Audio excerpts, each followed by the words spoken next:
লড়াই চলছে চলছে চলবে, হরতাল চলছে চলছে চলবে, ইনকিলাব জিন্দাবাদ জিন্দাবাদ জিন্দাবাদ।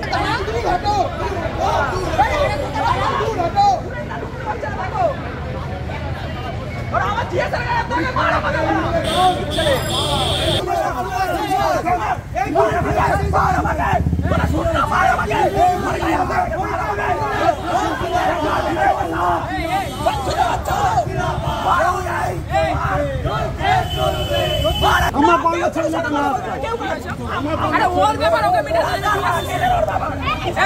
কি বলছিস কথা বলবি না কেউ করে ব্যাপার না ওকে কিছু বলার আগে আমাকে বলতে হবে কে তুই আরে এটা কাটা পানি কি রে চলবে রাত বয়কট চলছে চলছে চলবে, রাত বয়কট চলছে চলছে চলবে, লড়াই চলছে চলছে চলবে, লড়াই চলছে চলছে চলবে, হরতাল চলছে চলছে চলবে, হরতাল চলছে চলছে চলবে। এই দুর্নীতি দর্শকদের কেন্দ্রীয় সরকার জবাব চাই, জবাব দাও, জবাব চাই, জবাব দাও, জবাব চাই, জবাব দাও। শেষ কয়েকদিনের মধ্যেই আমরা দেখেছি নিট ইউজি থেকে আরম্ভ করে ইউজিসি নেট, সিএসআইআর নেট এবং হচ্ছে নিট পিজির পরীক্ষা কীভাবে হচ্ছে বাতিল হয়েছে। ইউজিসি নেটের ক্ষেত্রে আমরা দেখেছি পরীক্ষা হয়ে যাওয়ার 30 ঘন্টা পরে এনটিএর টনক নড়েছে যে কোয়েশ্চেন পেপার লিক হয়েছে। অন্যদিকে দাঁড়িয়ে সিএসআইআর নেট কোনো পরিকল্পনা ছাড়া ক্যান্সেল করে দেওয়া।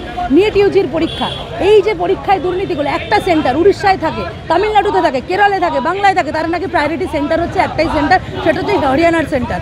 আমরা আমাদের বাংলার ক্ষেত্রে দেখেছি এসএসসি পিএসসিতে কী করে দুর্নীতি হচ্ছে। সেই দুর্নীতির দেখানো রাস্তাটাই হচ্ছে যে মানে সরকারি যে টেস্টিং এজেন্সি যাদের ওপর গোটা ছাত্র সমাজ ভরসা করে থাকে।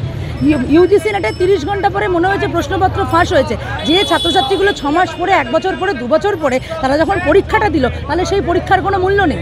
আর হঠাৎ করে নিট পিজির শুরু হওয়ার 12 ঘন্টাও সময় ছিল না, হাতে জাস্ট 10টা ঘন্টা সময় ছিল।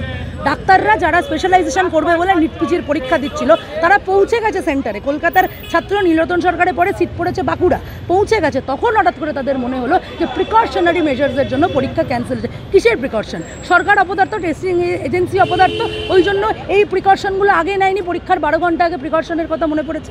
আসলে সিআইডি বলুন, ইডি বলুন, সবটার সাথেই তো একটা কেন্দ্রের সরকারের আতাত আছে।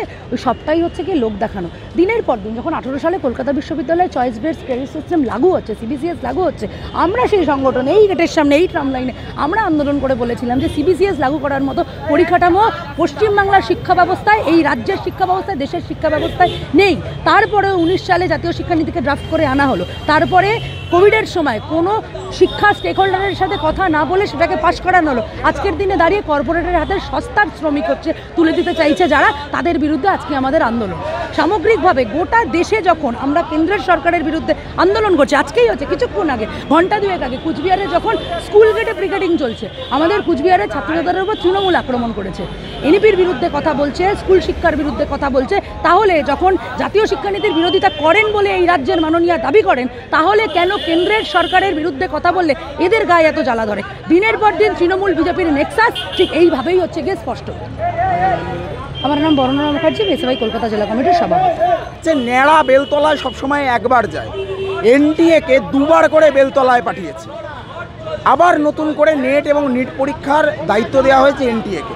আমরা বলছি এনটিএ বাতিল করতে হবে এবং কেন্দ্রীয় শিক্ষামন্ত্রী এবং শিক্ষা প্রতিমন্ত্রী সুকান্ত মজুমদার এখানে বসেন, বড় বড় কথা বলেন। আমরা এনাদের দুজনের পদত্যাগ দাবি করছি। গোটা কেন্দ্র সরকারের যে দুর্নীতি, তার পাশাপাশি রাজ্য সরকারেরও এসএসসি টেট নিয়ে দুর্নীতি আমরা দেখেছি। একই মুদ্রার 2 পিঠ, দেশের সরকার বিজেপি সরকার এবং রাজ্যের সরকার তৃণমূল সরকার। তাদের আমলে ছাত্রদের ভবিষ্যৎ আসলে খাদের কিনারায় দাঁড়িয়ে রয়েছে। ছাত্রদের বাঁচতে দিতে হবে। ভবিষ্যৎ রক্ষার জন্য আজকে আমাদের এই ধর্মঘট, আমাদের এই ক্লাস বয়কট। আজকে তো গোটা দেশ জুড়ে ধর্মঘট হচ্ছে। ছাত্রদের কি ক্ষমতা রয়েছে না রয়েছে আজকে ছাত্ররা গোটা দেশ জুড়ে দেখিয়ে দেবে। কৃষক আন্দোলন যেমন কৃষকরা রাস্তায় নেমে মোদী সরকারকে 5 গোল দিয়েছিল, ছাত্ররাও আগামী দিনে মোদী সরকার এবং মমতার সরকারকে দেশের গদি এবং রাজ্যের গদি ছাড়া করবে। এটাই আমাদের বক্তব্য।